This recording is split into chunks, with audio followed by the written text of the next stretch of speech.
pleasure to introduce Dave Kaplan, who has agreed to moderate this session. Dave worked for a number of years for Microsoft, where he developed several patented technologies. He then started his own company, which applied his IT expertise to battery charging in electric vehicles. And after selling his company, he became grid technologist for Snohomish County PUD. So he's one of those rare people who is kind of bridging the divide here. And Dave is also an entrepreneur in residence at UW and has played an important role in putting this event together. Dave holds a master's in operations research from Berkeley and a Bachelor of Science in Economics from Princeton. So Dave, the floor is yours for your session. Thank you, Daniel. So I'm reminded in starting this morning's session, as Anjan mentioned, the first of three, vision followed by research and commercialization, of a comment that Bill Gates made in a New York Times interview, I think back in the early 2000s, asked about his company's vision. He kind of laid it out in a nutshell, and then he commented, "Vision is pretty cheap stuff," by which he meant, of course, that if not complemented by execution and follow-up, it's not going to amount to much. So I think what we want to do today is really draw the pragmatic and practical ties between broad vision of what's possible and execution in the actual community. It's my pleasure to be joined today on this panel by a couple of leaders in the Pacific Northwest electric energy sector. Steve Klein on my right, who is the CEO of Snohomish PUD, Mike Atkinson, who is general manager of Alstom Grid, based in Redmond, and each of them coincidentally have been in their positions, I'm safe in saying, about 5 years. And I've been in the electric energy community about 5 years. I've known Steve a little bit less than that time, Mike maybe about half of that time, and I have to say have become at least good professional friends with both of them. We'd like very much to continue the tone of the prior discussion, the open question and answer in the session this morning. In a few moments, I want to give Steve and Mike each a chance to kind of set a foundation from their organization's point of view of how they see, both how they see the evolution of their own business and how they see that tying in with today's topic, which is the collaboration between the state's two principal research campuses in this important emerging area of technology and society more broadly. I do want to comment before turning it over to Steve and Mike to kind of set that foundation and kick things off, that as Daniel mentioned, I guess a disclaimer or full disclosure right up front, among several other roles, I work for Steve as a kind of an internal technology advisor within Snohomish PUD. And it is kind of an odd shift for a technologist to move into utility, and I can just say I found a very welcoming environment there, one in which people in general, and certainly Steve as the leader of the organization, were willing to push the envelope. But I also have to acknowledge just a general comment on neckwear. This is probably maybe the second time in our professional lives together Steve has seen me in a tie, and it maybe is the first time I've seen him without a tie. So there's a role reversal going on of some type today. Steve, you can read Steve's and Mike's bios in the program this morning. I guess I would just say from my perspective that what impresses me about Steve and his approach to the industry is that he's willing to push the boundaries while still meeting the goals of keeping the lights on and maintaining a financially healthy organization. And as I've come to appreciate over the last year and a half or so that I've worked internally within Snohomish PUD, that's a tremendously difficult thing to do, and it's kind of balancing those challenges that will be among the topics of our panel this morning. In Mike's case, I think from understanding within the electric power community more broadly, a big contribution that Mike and his team have achieved and helped to make in the last several years is bringing Alstom, certainly a central provider in this industry and an important local resource in our technology community, bringing Alstom closer to its customers and really helping the organization focus on what it does well. And I think we'll hear more about kind of the centrality of the control center, literally the electricity control center as being the base from which Alstom does its innovations. The other thing that I would reflect for both Mike and Steve in working with them is the degree to which both of them bring the ethos and see the benefits of partnership in the industry. As has been referred to a number of times this morning, the problems we're talking about here are way too big to be solved by an organization on its own, and it really requires lots and lots of cross-collaboration within individual industries, be it the utility industry or the technology industry, across industries between suppliers and customers, and then the key theme of today's discussions between the commercial realm and the academic realm, and how we build something where the whole is greater than the sum of its parts. Having said that, let me ask Steve, if you would first, and then Mike, to kick things off with sort of a 5-10 minute description of your organization, the challenges, and tying that into what we're all gathered here to talk about today. Well, I thought I'd start with a reflection on Snohomish PUD. Even from my own perspective, growing up in the Northwest, in the past didn't hear a lot about Snohomish PUD, and yet today they seem to pop up everywhere. They seem to be able to attract exceptional people like this to come work with them, at least for a while, to share their knowledge, and folks like Alstom want to partner with us. And so we kind of went from a utility that actually had its first operational day as an electric utility on September 1st of 1949. When you put that in the perspective, Avista or Old Washington Water Power, Puget Sound Energy, Tacoma Power, Seattle City Light, those were all utilities that formed the late 1800s, early 1900s. So very young utility. Most of those other utilities I mentioned established a strong generation base in their portfolio that still serves them to this day, whereas Snohomish PUD, forming in 49, didn't have a lot to do other than to hook up to the Bonneville Power Administration, and basically kind of a one-way system, passing Bonneville power at the wholesale level to retail customers. You fast forward over all of these years and you see the further development of Boeing, and as the economic engine of Seattle continued to grow, Seattle City Light service territory 100 square miles, Snohomish PUD service territory 2,200 square miles. It gives you an idea on where land is and where land is available. So when a biotech company in Lake Union decides to manufacture and distribute a product, today they move up to Snohomish County and establish that business up there. You're seeing more and more people that don't want to live in a studio condo in Belltown that are building their homes or buying their homes up north. And so we've just grown tremendously to the point where we're the 12th largest consumer-owned utility in the country. We're the 3rd largest utility in the state. Puget Sound's the largest, Seattle City Light's 2nd, we're 3rd, and Avista's 4th. But the way in which we're growing today, I still estimate, even though we've slowed down a bit with the economy, we'll bypass Seattle City Light and become the 2nd largest in the next 5 to 7 years, just based on that growth.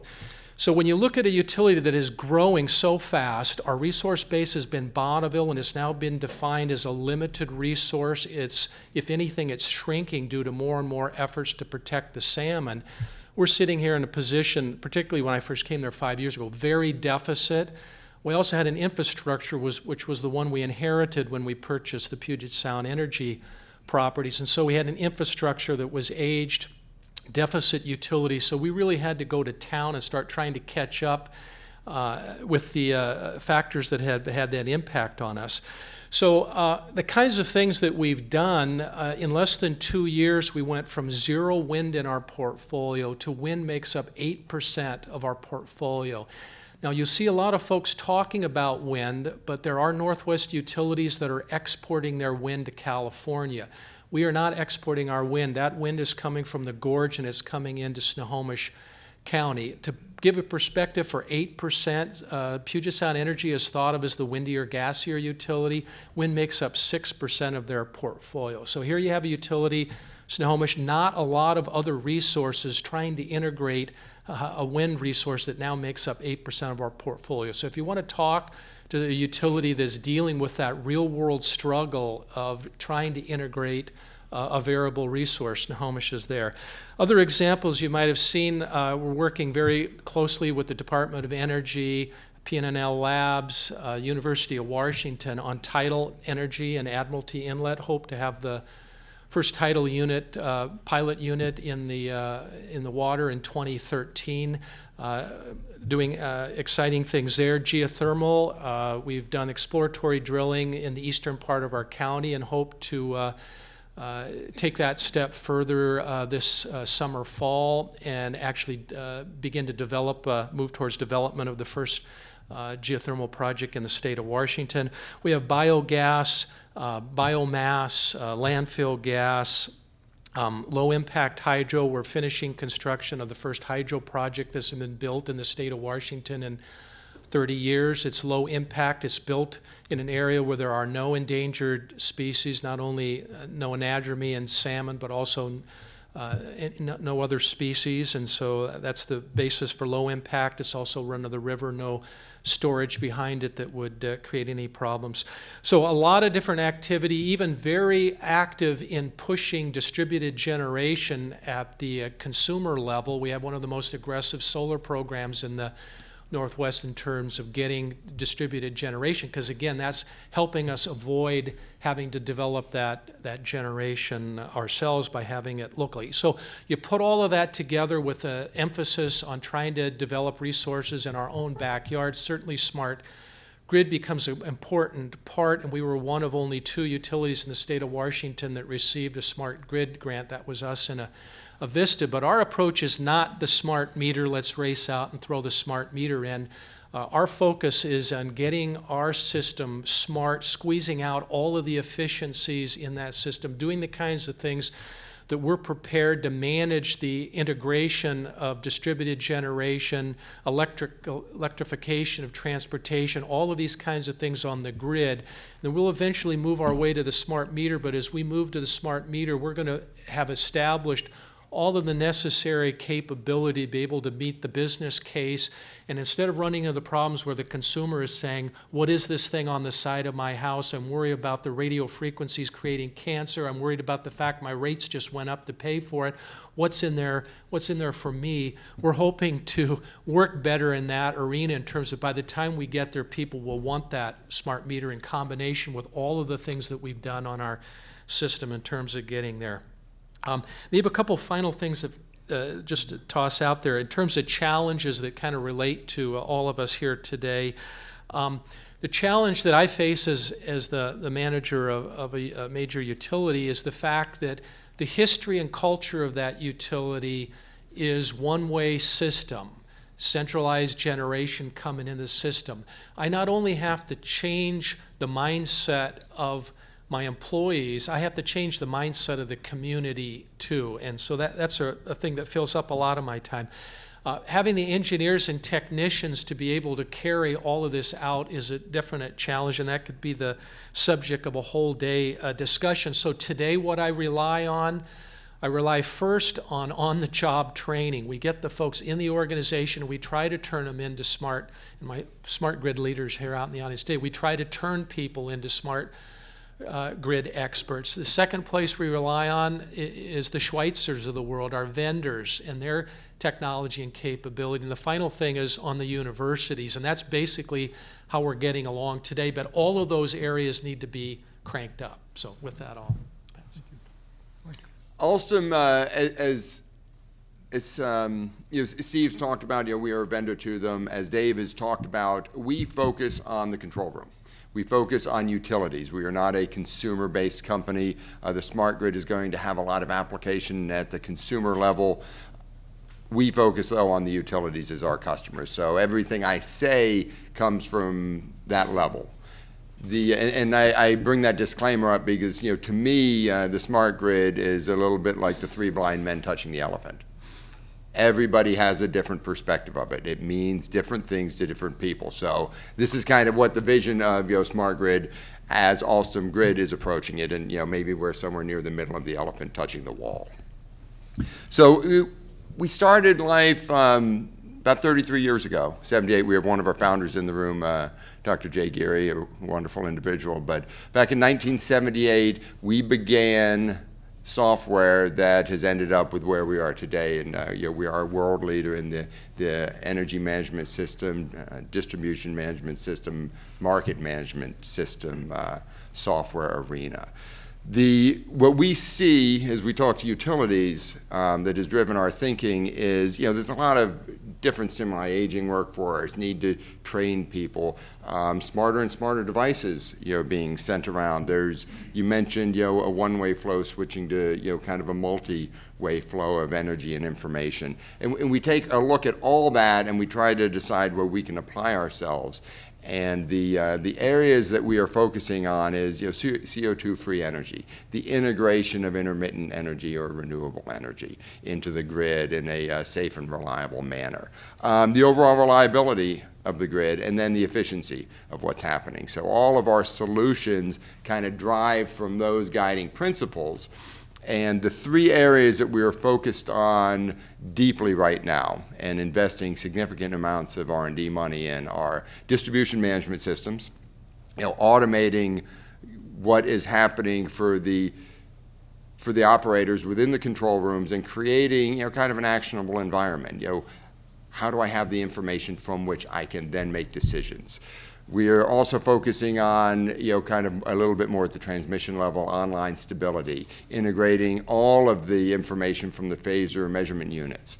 And again, it's kind of creating the advanced applications that will sit on top of all of the phaser measurement information, much like 30 years ago we created the advanced network applications that were going to sit on top of the SCADA applications. And then the big one, and it may or may not be, Patricia mentioned kind of killer app, demand response, and more importantly, broadening that out to kind of distributed energy resource management. How can you apply all of the different types of energies, storage, the intermittent energies, demand response, your gas plants, nuclear plants, the hydros? How can you manage all of those effectively within an environment that's, frankly becoming more difficult, to manage within? It's becoming, I know we're all focused on low-cost energy, but it's becoming costlier. There are more things required. One of the things you won't hear me talk about very much, and if you can just accept that it's an underlying principle for everything we do, there was a lot of talk from the previous speech about security. Security is a huge issue in the smart grid. We are taking an approach that is an underpinning of everything that we do. So, I don't really throw security out there as a vision, but it's those three areas: the DMS, online stability, and demand response, distributed energy resource management that we're focused on. Thank you. Let me kick things off and ask in the spirit of, I think there's a phrase, if I'd had more time, I would have written a shorter letter. For each of you, maybe Mike and then Steve, what's your 30-second elevator pitch? How do you lay out crisply and quickly for your organization and the outside world what it is you're focused on and what your vision is? I think for me it's pretty simple. One, as you talk about an elevator pitch, I usually hope for a very tall building. But for us, it's electrification is increasing. There is no doubt about it. More electricity is going to be required in the energy portfolio. And it's how can we deliver that more efficiently, more reliably, and in a timely manner, because I think time shifting becomes part of that, or allow the utilities to deliver that in a way that doesn't cause them to have to spend, literally billions of dollars in physical infrastructure. There's a lot you can do with IT to manage that. Taking it to the highest level, I see electric utilities as a foundational element of society and commerce. And so my elevator pitch is that we have to meet the needs of the market, society, and the demands. And so that's a continual challenge. And I would say probably to date the demands have not been that high. When I entered the industry 30-some years ago, as we said, Thomas Edison could have walked through it and recognized most of the elements in it. I appreciate the fact in my career, at the twilight of it, I'm going to get to see the beginning of significant change in our industry, but it is needed and necessary. And the challenge I have is keeping up with that and helping to make the right decisions and to contribute to making the right decisions. Okay, thanks. And I will prime the pump with a few questions here and then definitely ask for audience questions as we go along. Steve, following up on that, electric utilities are not typically thought of as visionary. I think that might even be read between the lines of a few of the things you've said. But I think it's also fair to say that you've pushed the envelope. What have you done at Snohomish PUD to keep focus on broader long-term vision, and where do you have further to go? Well, I think the first part of my presentation kind of explained that we're on the hot seat. Now, just for example, Seattle City Light and Tacoma Power, long-term utilities, strong renewable generation base, and they're actually surplus. So in an environment today with renewable portfolio standards and these types of things, there's no incentive for them to develop any additional resource because they already are surplus. I'm in a situation, so is Puget. We're in, I think Avista's you're going to be surplus a little longer, or, yeah. So a utility that is deficit and has an infrastructure that hasn't been dealt with, it's pretty easy to have the incentive to do something. So I don't take personal credit for the fact that it's just a matter of no matter who's in my seat, they're going to have to move. But I take some of the explanations around or definitions around visionary. One of the ones that I'm familiar with says visionary people face the same problems everybody else faces. They just don't get paralyzed with the problems. They get to finding solutions and fix it. So I describe myself in Snohomish County as a very practical oriented utility. When I take it a step further, I explain oftentimes I'm in the community and half of the people in the audience listen to Glenn Beck and the other half listen to KUOW, National Public Radio, and they all, since I'm their utility, they want to hear me from their perspectives, and generally I can get out of that unscathed by basically pointing out everything that we're doing makes practical sense. The legacy of the Northwest is renewables. That's why we have low rates. That's why we have a stable environment here. So the fact that we're continuing to invest in renewables, they may not be the traditional hydro, but there are other valuable, important renewables. Those are the kinds of things that allow me to be able to be successful by putting it in the context of practicality, how it makes good long-term economic sense. I still have to continue to work on the community because some of the things that we talked about in terms of smart grid, there is beginning to see a backlash in that. And again, I want to be careful because I believe we have to get to that level of capability and technology to capture all of the benefits. But that's a real challenge that I face in being able to move forward to the extent that Snohomish is. And maybe the final thing in terms of the visionary piece, I will say another part of the description in being visionary is to basically have a poor sense of fear, because there are many things to be fearful of, but you have to put that aside and keep pushing. Thank you. Mike, looking at the challenges that you face and the environment you face, I mean, you have customers right in your own backyard, like Snohomish. Yep. You have customers nationally, including some very large ones that a number of us saw last week at your user group meeting, Duke, Florida Power, and others. You have customers internationally.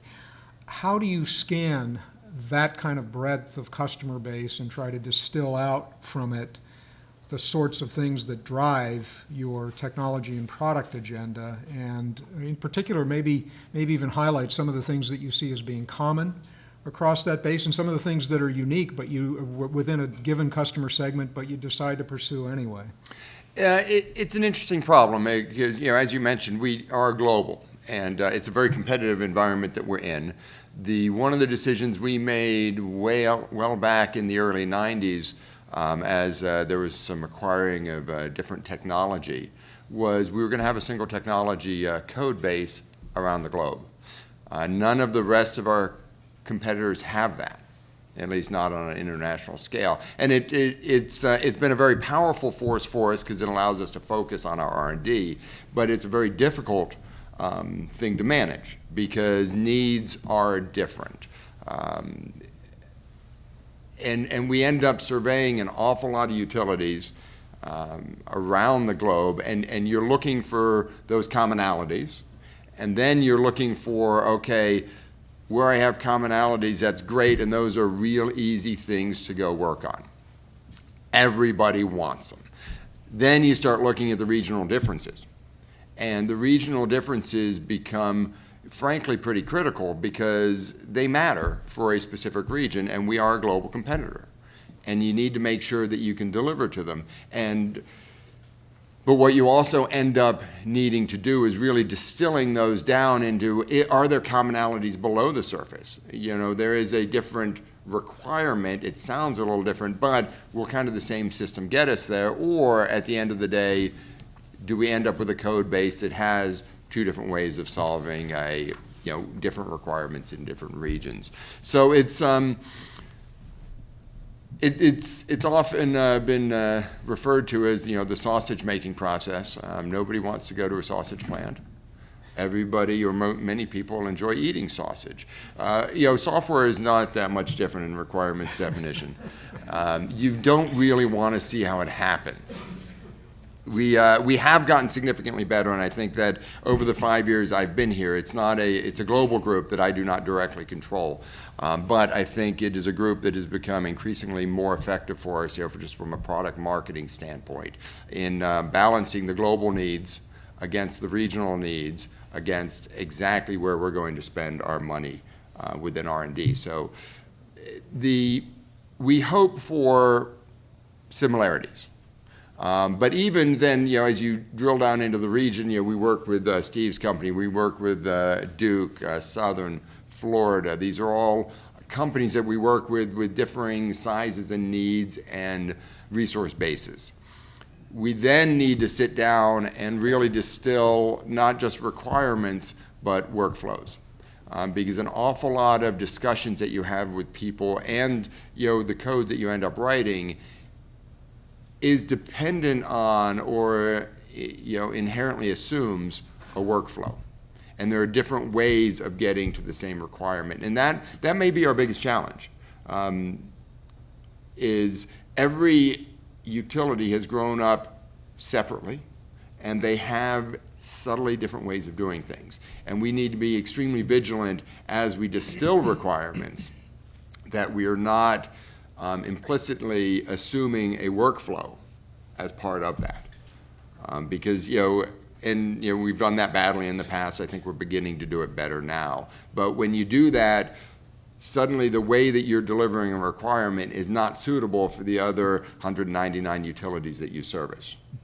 They all have the requirement, but they achieve it in a slightly different manner. And so you have to be very cognizant of that as you move forward. Got it. Thanks. Let me open to audience questions. Anybody have a question you'd like to pose? Hardev. This is Hardev Judge from Bonneville. Steve, you are the only panelist throughout the day from the utility. So I hope you don't mind answering this question.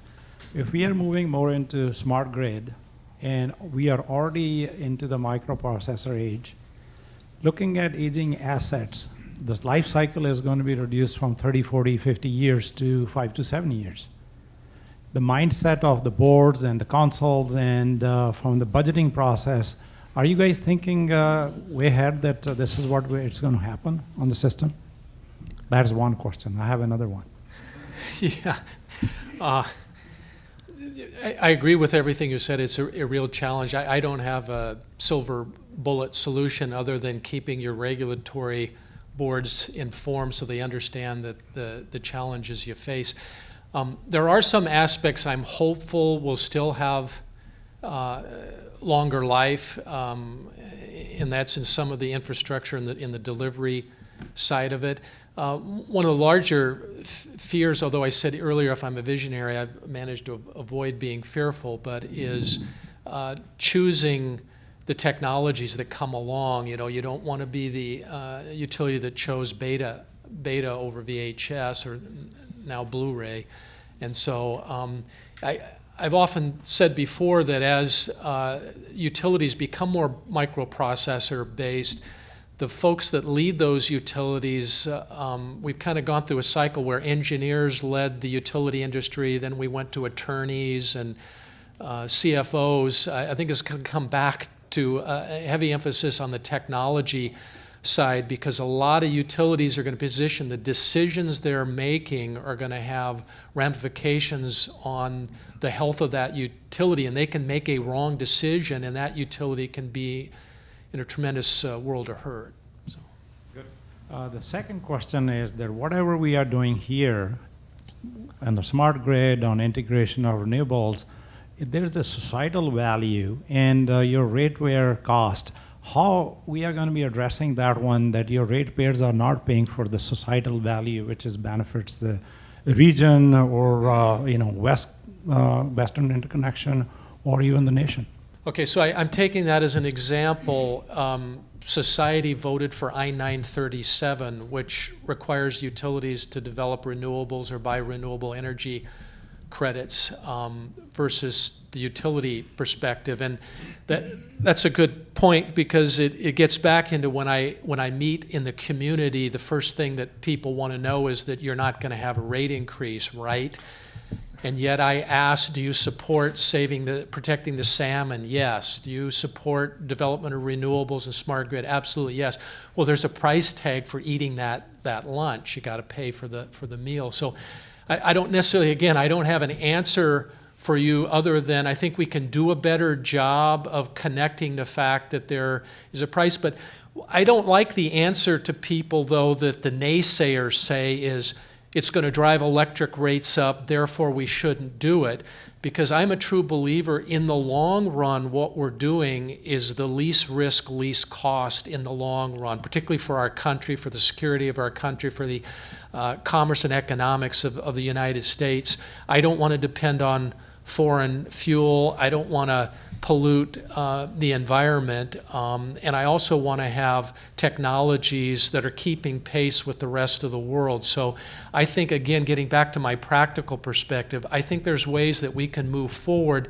They will have some immediate impact on rates that we need to deal with, but in the long term, I think we make ourselves a stronger industry and a stronger nation in the direction we're heading. Before I'll reopen it again to audience questions, I wanted to actually turn the discussion in a slightly different direction. It's all too often in kind of inside baseball discussions like this, elements like the end customer get left out. I mean, they're not directly represented in the room here today.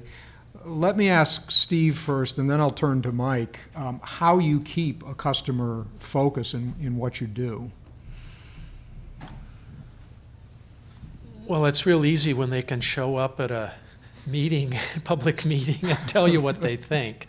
And it is a very a big issue too, because, and I'll put it this perspective, until recently, in my whole experience in the industry, you had the kind of folks like my mom and dad and me and my grandparents that you either ignored the utility for the most part and sent your bill in, or if you were the kind of person that liked to do face-to-face interaction, you would show up in the lobby, you'd get a customer service person, and you'd ask your question about the bill and that type of thing. And we even see that today in our lobby. A lot of folks, particularly retired folks, it's something to do to go to the utility and come in and have that personal interaction, and folks really like that connection. On the other hand, I've got folks in my organization coming to me and say, Steve, do you know what's happening in social media and what utility XYZ are doing? See, what are they doing? Well, they're tweeting and they've got all these sorts of things going on, and we're not. And then we get a group together and we start talking about that. Well, what does that mean if we start tweeting? So what are we tweeting about? Well, one thing is, what if you have an outage? Let's tweet about the outage. Well, what can we tweet about the outage? Until we get all the smart grid stuff in, we don't know a heck of a lot. The customer probably knows more than we do, and so what are we tweeting? We're tweeting, dude, too bad we don't have smart grid yet. I'd be telling you more. But there are things we can be tweeting about. So our title project is in the news, and so that's something maybe we could tweet about. So right off the bat, on my agenda now and my list of things to pay attention to is social media. And all of us that have children or in the audience here that are young enough that have all of the fancy gizmos, you realize that you can do everything from your phone, and you begin to reflect out on the electric utilities relationship with customers. I certainly believe energy management will eventually make its way into the home. And I think it will be an important tool because, like Patricia mentioned earlier, I don't think every residential customer is going to care about dynamic pricing or any of these kinds of things, but they will care enough to, with the home, potentially have an energy management system that either comes with the home or is provided by the utility or in some form. And so there needs to be the capability to be able to stay in touch with that and manage that and monitor that. And I think it's going to come through mediums like the phone and other mechanisms that we communicate with. If utilities do not keep track of that, we have the potential to lose that connection. I mean, I would still like to have that smart meter be the utility smart meter. I would like to be able to communicate and function with their internal energy management system.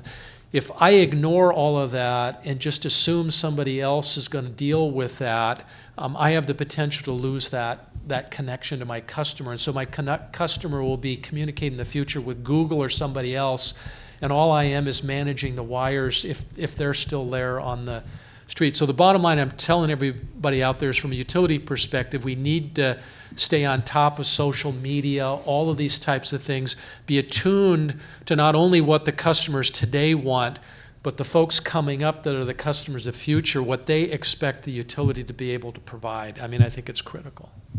Thanks. That leads to a natural segue. Mike, I mean, as you look at this, we're really talking not about your direct customer, but your customer's customer. But I would imagine, even with a control center perspective, with the emergence of distributed resources like solar panels and electric vehicles and just other things that are now becoming managed load, that you're seeing more and more of that. Could you talk about how that hits your own product base and your vision for the future? Yeah, it definitely affects us. Luckily, we don't have to, or we haven't anyways, thought much about social media. I have a personal goal not to tweet. It's when I realized I was really old. But yeah, we do some thinking about the end customer, but it's more from, we do simplify it by going, utilities are our customers. That's really who we're selling to. But how it's consumed, how far it goes down that path matters. And just from even a utility perspective, you said that the consumer is not really represented, in this room. I might say that every single one of you is a consumer, and we actually are pretty well represented in the room. But the people coming into the utility, the people that are going to work on our systems, they're the consumers. They're changing demographics. It's one of the differences around the world. Engineers in the control room in almost every continent. Very few in the U.S. That's beginning to change. In the U.S., it's been line workers that have grown up with the system, understand it viscerally. They've come into the control room as their career progresses. We're starting to see more utilities hire engineers into the control room. We're starting to see younger people. One of the things that we start thinking about is, if we were back in my office, I could run you a demo today where we can control your EMS off an Xbox wireless controller.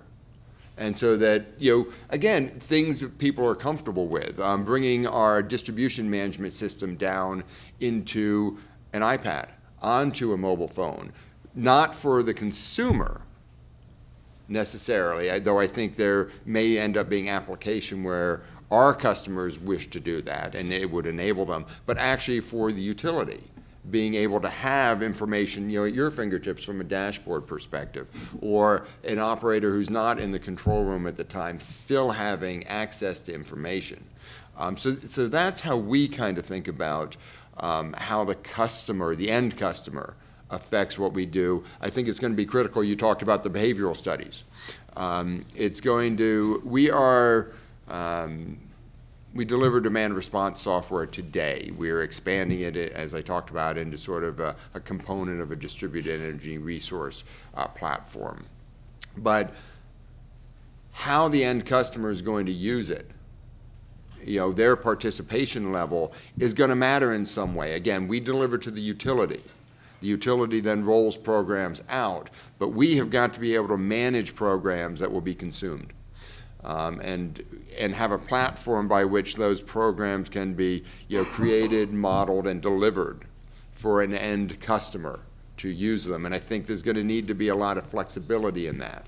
So those are some of the things that we're looking at from the end consumer level. But all that being said, to be fair, we mostly think about the operators in the control rooms and our utility customers as our end customers.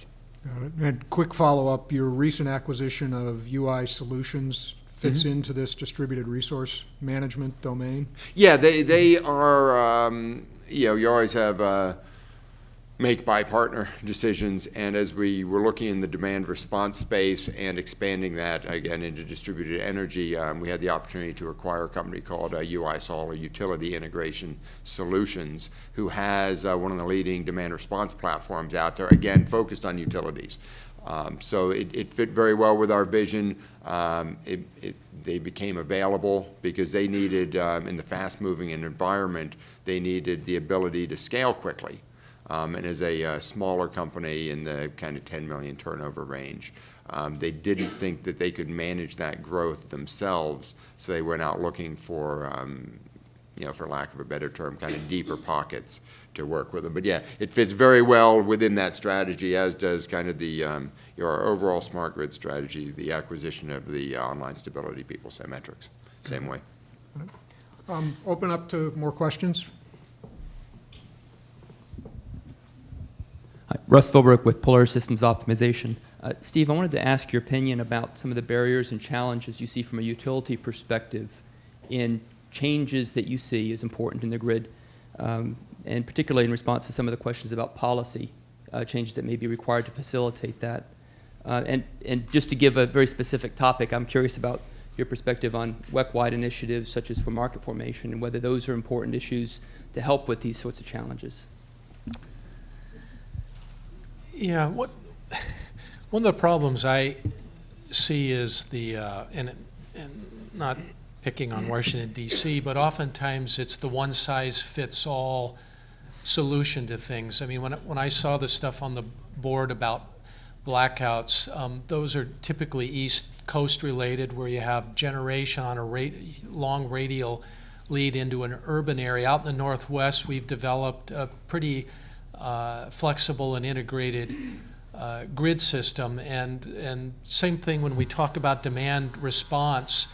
I think demand response is very applicable to thermal-based systems. You come out to the Northwest where we get extremely flush with hydro, and now we're getting extremely flushed with wind, and sometimes at the same time we're seeing negative markets, so you're going to see more and more we're going to pay people to consume. We're not interested in shifting peaks.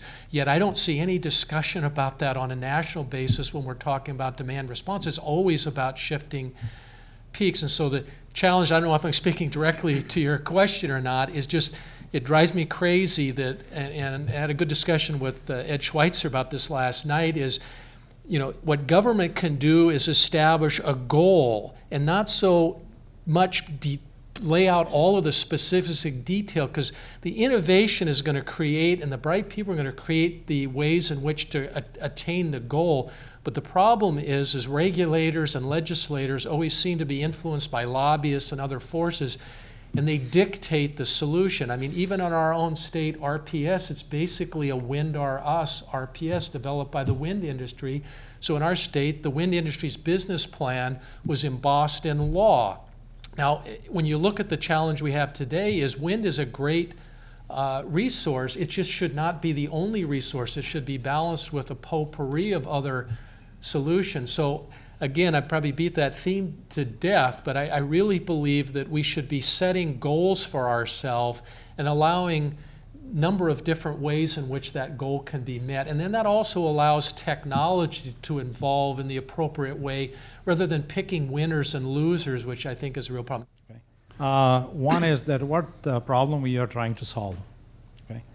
If the flexibility is there, like Steve was saying that consolidation of control areas, we already have the benefits. You have the reserve sharing program and the Northwest Power Pool.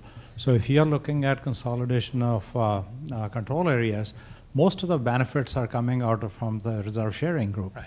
And we are saving close to about 5,000 megawatts of capacity right there belonging to that group. And the other thing, I like to add that, for example, if you're going to create a market, go and look at the requirements. For example, EIM, Energy Imbalance Market. Right now, there's a huge push for it. But if you are not going to tie it down to the transmission capacity, you're doing the Band-Aid solution. So you got to look at the whole system, what you're trying to do, and these are the things you have, these are the things you would like to have it. One more question. I think it's the wait-and-see attitude that some utility take, which basically let's see how the technology will develop, and then we'll see how we react to that technology.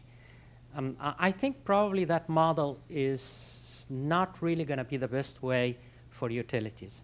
And I'm going to give you an example. Wind energy, for example. In the 80s, when we start working on wind energy, utility actually pretty much ignored wind as a toy for rich people or people that maybe are sensitive to the environment, and they didn't really go into deep study how the wind will affect them. And I remember about 10 or 15 years ago, somebody in IEEE said that, well, guys, we may have to operate the power system stochastically. And that guy was skinned alive at that time. But now we are having this situation right now, and we are scrambled to see how can we solve this problem. So we wait until the technology is developing a major problem for the utility, and then we try to figure out how we can handle the regulation, how we can handle the standards, and so on and so forth. I feel that the utility is repeating the same mistake with electric cars. Now, electric cars, for example, I don't know if you know the rate, is at 5-fold in 3 years. And the reason that it's not 10-fold is because the manufacturer cannot produce those cars fast enough. So you would expect that there will be huge surge in electric cars. And I don't see the utility is taking the forefront in addressing that issue in the future. I don't see regulation, I don't see the standard, I don't see a serious study about how the utility need to change their network distribution, network protection, and so on and so forth, in order for them to live with the electric car. It's still the attitude, let's wait and see, and then when that happens, let's figure out the solution. What do you think about that? I disagree with you. I think you have a much different perspective than I do. I think in any of the things that you see, the failing of the industry, I think it's usually due to the failure of the legislative engineering. I mean, wind just simply was not economic. That is why it wasn't developed. But then as a national policy, we decided, or a state policy, depending upon where it's coming from in the part of the country, basically have established incentives in order to drive it. And what happens, the incentives were so lucrative that the development of wind, particularly here like in the Northwest, went way beyond what would have been anticipated due to the fact that the incentives were so high. And so that's what caught the thing, was basically an artificial infusion into the marketplace that made wind incredibly lucrative for the developer. And so these are the cases where the government steps in and decides to promote something and sets the incentive at a level that can either bring it in at a sustained level over time, or it can overjuice the market and you get different reactions to it. The utility industry is not sitting on its thumbs with regards to electric vehicles. It's just saying, if the nation wants to get off of foreign oil or reduce carbon, and transportation is the way to do it, the nation needs to make that decision as taxpayers. not electric utility ratepayers making the decision that I'm going to promote electric vehicles. It's a nationwide issue that needs to be dealt with at the taxpayer level continually, and that's where I would tremendously disagree with you. You see my blood pressure going up.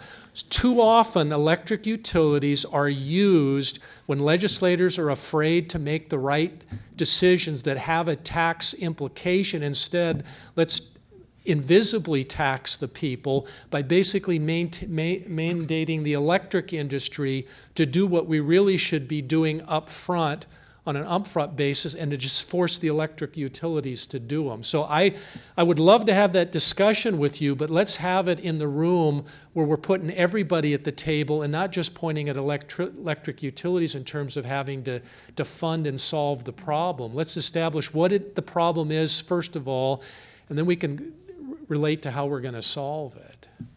I just have one more question about your visionary outlook. If you were to have a 10 years visionary with regard to smart grid landscape of the Northwest, what is the smart grid landscape of the Northwest look like in 10 years? And are there significant risks related to the risk of your company, and how do you go about mitigating those risks? You're on a roll. Okay. Yeah. And I don't have an opinion on anything, but 10 years from now, I'm an optimist. 10 years from now, we will be realizing a number of different benefits from smart grids, ones that we have thought of today and ones that we haven't even thought of yet. It will be beneficial. I think we'll see the development of industries and technologies come out of it. I think we'll have a much more informed populace. I agree, and I'm a firm believer, having sat in on customer focus groups, not everybody is going to pay attention to dynamic pricing, but definitely energy is just going to become more and more an issue in everything. It's going to drive them to pay more attention, and in the end, I think that's good. And so from that will come other types of benefits. I think that the educational entities, the public school systems, the universities will have adapted and begin to produce the people. And I think most importantly, when I went off to college, very few U.S. Folks were in the engineering departments. It was third world countries that were mostly in the power engineering that were coming to America and then going back to their native countries. And it just basically, people would look at me in the power engineering department at the University of Washington and think I was a pretty boring guy. And so it's great to me that finally being a power engineer is a pretty exciting thing. So that's one thing I see in the horizon in 10 years is power engineers are going to be cool.